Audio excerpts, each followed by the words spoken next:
Halo guys, Assalamualaikum warahmatullahi wabarakatuh. Kami dari kelompok Gelembang Pasir akan mewawancarai produksi roti Talita untuk menjalankan tugas KWH. Kami dari 11 Farmasi 5. Perkenalkan, nama saya Hanayusa Martika dan teman saya Amelia Safitri, dan ini Dinda Putri Wardani Desita Rosmaladrana Devi dan Adi Aulia. Oke, see you. Untuk proses wawancara lebih lanjut, mari kita simak. Misi pas saya berbicara dengan produksi Talita, saya ingin menanyakan jenis usahanya.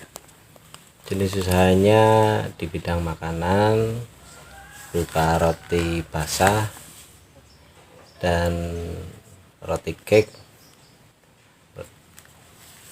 Serta proses produksinya gimana, Pak? Proses produksinya dimulai dari menimbang bahan-bahan, terutama bahan kering dulu. Kemudian setelah menimbang bahan kering, menimbang bahan-bahan tambahan berupa ragi, terus garam, terus menimbang ada juga bahan tambahan pangan berupa pelembut. Terus kemudian yang ditimbang kering itu terigu sama gula, kemudian dimasukkan ke dalam mesin. Semua bahan kering, terigu, gula, ragi, pelembut, dan garam, semuanya diaduk. Kemudian setelah diaduk merata, ditambah air yang sudah dicampur dengan susu HT seperti itu. Kemudian diaduk sampai kalis. Kalau sudah kalis, kemudian ditambah margarin secukupnya gitu. Kalau sudah kalis lagi baru diangkat, kemudian diisi coklat atau isi selai, kemudian fermentasi dengan ditaruh di tempat fermentasi berupa lemari biar nanti adonannya mengembang. Setelah mengembang siap di oven, kemudian di oven. Dan setelah di oven selesai, dikeluarkan dari cetakan, kemudian didinginkan di dalam rak pendingin, di rak pendingin yang terkena angin. Kemudian setelah dingin baru dibungkus. Seperti itu. Dah.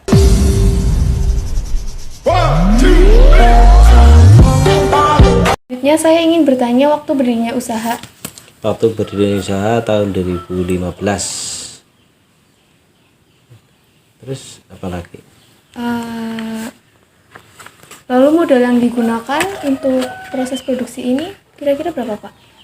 Modal yang digunakan modal pribadi, modal awal semuanya dari alat itu total sekitar 25 juta. Kemudian modal kas berjalan untuk tepung terigu dan bahan penunjang lain itu sekitar 10 juta.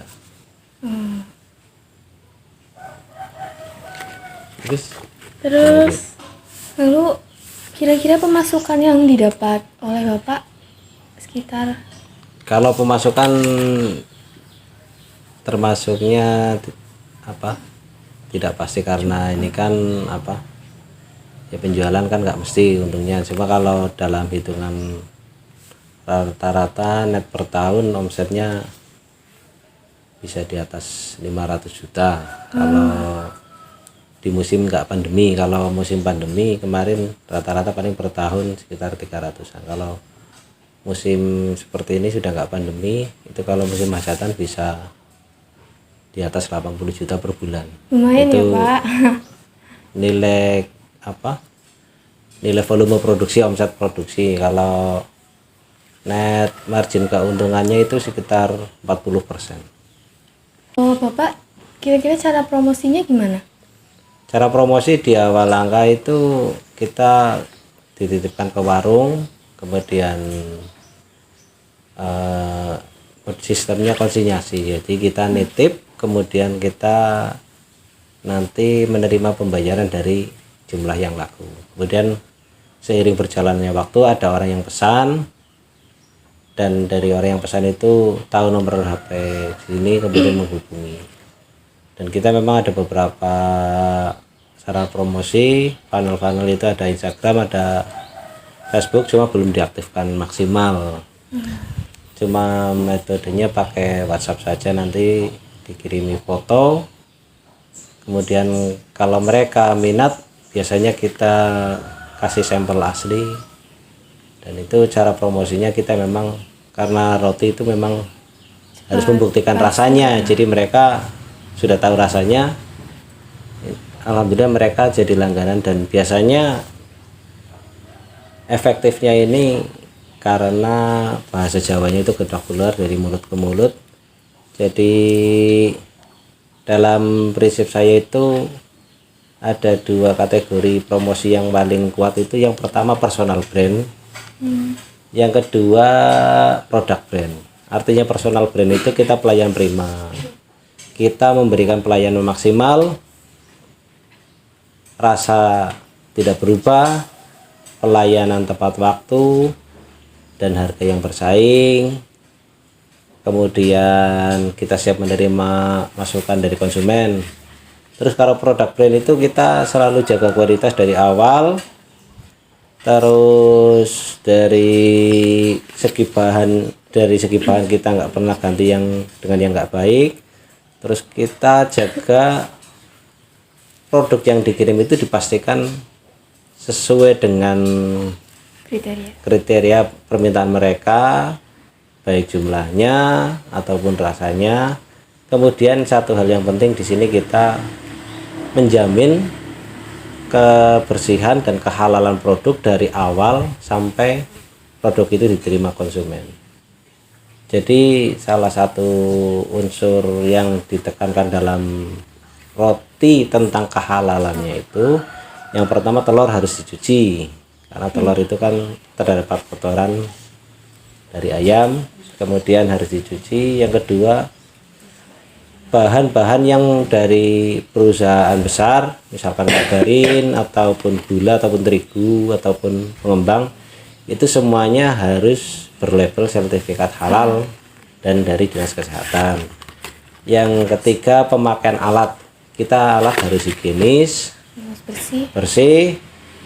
Terus pemakaian kuas juga kita memakai kuas sintetis yang tidak terbuat dari bulu babi, sehingga terjamin kehalalannya, seperti itu. Yang ini juga adalah tentang bagaimana SDM kita. SDM kita itu dibekali tentang kebersihan produk dan kehalalan bahan baku. Itu SDM kita harus tahu bahwa mana produk yang halal, mana produk yang nggak halal, ataupun baik ataupun nggak baik. Itu tenaga kerja kita itu harus tahu. Jadi kita bisa membuat produk yang bagus itu dimulai dari bahan yang bagus, cara penanganan yang bagus. Jadi di sini memang hampir semuanya masih sangat ditentukan oleh kemampuan SDM.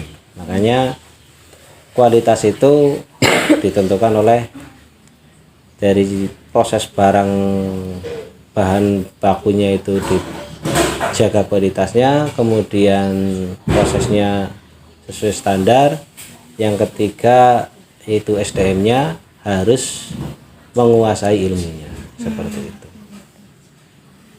Sudah cukup, Pak? Ya, cukup. Untuk melanjutkan, teman saya mau bertanya, Pak, tentang target pasar atau konsumen mungkin.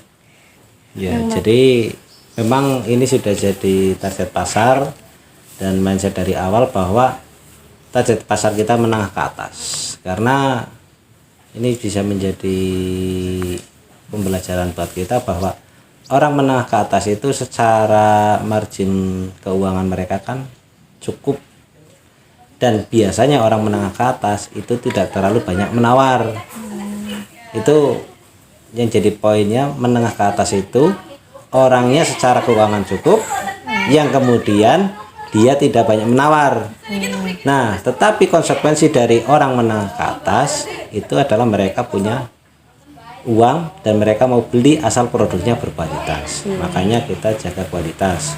Jadi, nah seiring berjalannya waktu, karena di sini modelnya untuk hajatan itu pakai sorogan atau mungkin buat undangan, maka target kita bergeser untuk lebih fokus ke pesanan hajatan, baik berupa untuk undangan ataupun oleh-oleh. Jadi target pasar kita di sini lebih diutamakan untuk membantu mereka yang mau hajatan, menyediakan roti baik untuk undangan ataupun untuk oleh. Jadi prinsip kita berbahagia ketika ada orang yang berbahagia, seperti itu. Terus apa lagi? Selanjutnya jumlah karyawan kalau ada. Jumlah karyawannya tiga orang. Mau tanya, mungkin ada kendala yang dihadapi selama menjalankan produksi atau Setiap promo? usaha pasti ada kendalanya.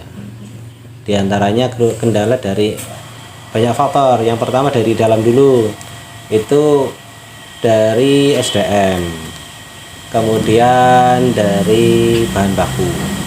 Jadi kondisinya kendala yang biasa dihadapi pengusaha itu adalah bahan baku yang kadang harganya naik ataupun kadang harganya nggak stabil. Yang kedua, setelah diproduksi kadang kualitas produknya berbeda dengan yang diinginkan karena bahan bakunya agak berbeda. Contohnya gula pasir, kadang ada yang merah ataupun ada yang putih, itu nanti pengaruh pada kualitas roti. Kemudian penanganan bahan baku yang kurang baik dari distributor, misalkan ketika mereka menurunkan dari truk itu kondisinya agak sedikit kena hujan atau di gudang mereka kurang bagus, nah ini produk sampai ke kita diolah kurang bagus, dan itu alhamdulillah bisa kita tangani. Yang kemudian kendala keduanya adalah dalam pemasaran. Ketika sistemnya dititipkan ke warung, itu kita punya resiko barangnya tidak laku, jadi itu menjadi nilai kerugian. Makanya kita sekarang beralih fokus ke distribusi online, penjualan online, dan untuk pesanan hajatan. Kalau nanti kita maksimalkan funnel promosi. Terus kemudian yang kedua kendalanya itu SDM. Jadi SDM-nya karena kondisi kita kadang dalam proses pengerjaan roti untuk pesanan hajatan itu biasanya kan memakan waktu yang cukup melelahkan dari jam 8 pagi sampai jam 12 malam. Itu kita kadang kondisinya SDM-nya kelelahan. Jadi dengan keterbatasan SDM seperti itu kadang produksi kita nggak bisa maksimal. Tapi alhamdulillah kita bisa produksi 1000 piece per hari, itu sudah siap dikirim ke konsumen seperti itu. Jadi kendalanya ketika bahan kurang baik maka kita akan menyesuaikan proses produksinya. Kemudian ketika kita kelelahan juga kita akan menyesuaikan proses produksinya seperti itu. Selanjutnya mungkin Bapak bisa mengasih tips menjalankan usaha. Yang pertama, ketika seseorang mau menjalankan usaha itu apa sih yang menjadi niatnya dulu, yang pertama. Yang kedua, setelah itu niat itu kita belajar caranya, belajar ilmunya. Jangan pernah hanya melihat ataupun hanya mendengar cerita dari orang lain. Yang ketiga, setelah niat udah ilmunya, yang ketiga tujuannya jadi begini. Yang pertama, niat kita, karena kita ini umat Islam, maka niatkan segala sesuatu untuk ibadah, baik hasilnya positif atau negatif kita serahkan sama Allah. Tetapi yang pertama, awali semuanya dengan niat ibadah. Yang kedua, caranya. Jadi sebelum saya membuka usaha, memang saya sudah pernah kerja di perusahaan roti, tahu prosesnya dari awal sampai pemasaran. Dan yang kedua, setelah tahu ilmunya, kita tetap terus belajar bagaimana perkembangan tentang roti itu di pasaran, mana yang laku, mana yang menguntungkan. Kita harus selalu belajar, karena belajar ini memang harus, karena perkembangan dunia usaha kan memang selalu berubah-ubah. Jadi kita harus bisa mengikuti permintaan pasar ataupun kita membuat inovasi yang menarik di pasaran. Jadi dalam proses operasional produksi kita harus selalu belajar. Yang kedua itu tujuannya. Tujuan kita berusaha itu untuk apa? Yang kalau kita sudah punya tujuan yang jelas, maka kita akan melangkah ke jalan yang pasti gitu loh. Jadi artinya tentunya di semua umat muslim sudah tahu kalau memang tujuan apapun itu ya untuk ibadah dan dilakukan dengan cara yang baik, dan tujuannya yang utama itu setelah mendapatkan keuntungan itu digunakan untuk hal-hal yang positif. Tentunya seperti itu.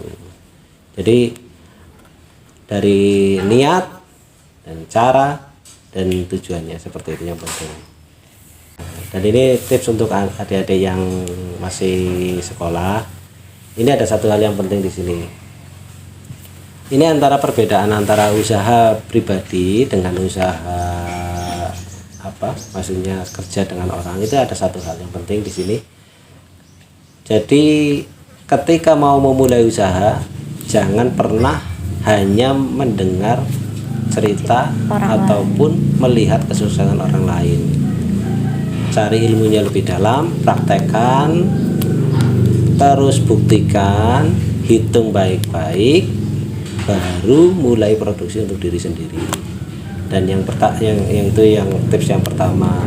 Yang kedua, setelah niatnya baik, prosesnya baik, jangan lupa bertawakal sama Allah, karena semua yang menentukan hasil laris ataupun nggak laris itulah Allah. Gitu loh. Jadi jangan lupa berdoa seperti itu. Makanya kalau saya yang ngadon, alhamdulillah mulai dengan baca tauhid dulu, baca bismillah, baca sholawat, kemudian baru mulai bekerja.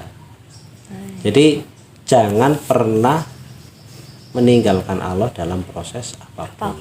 Seperti itu, karena itulah yang menentukan kehidupan kita ya Allah. Jadi kunci utama, jangan pernah lepas dari Allah. Insya Allah nanti produknya laris. Seperti itu. Udah. Oke Pak, terima kasih. Terima kasih atas partisipasinya. Semoga produksi ini tetap berjalan dengan baik, dengan lancar, dan tidak ada kendala apapun. Baik, terima kasih. Assalamualaikum warahmatullahi wabarakatuh. Perkenalkan, saya Taufik Anjar Amrullah dari Desa Glembang Pasir, Kecamatan Aditala. Saya adalah pengelola usaha makanan berupa roti basah dan cake yang bernama Talita Bakery. Fokus kita adalah penjualan untuk produk-produk olahan terigu, utamanya roti, dari roti tawar, roti manis, ataupun roti cake.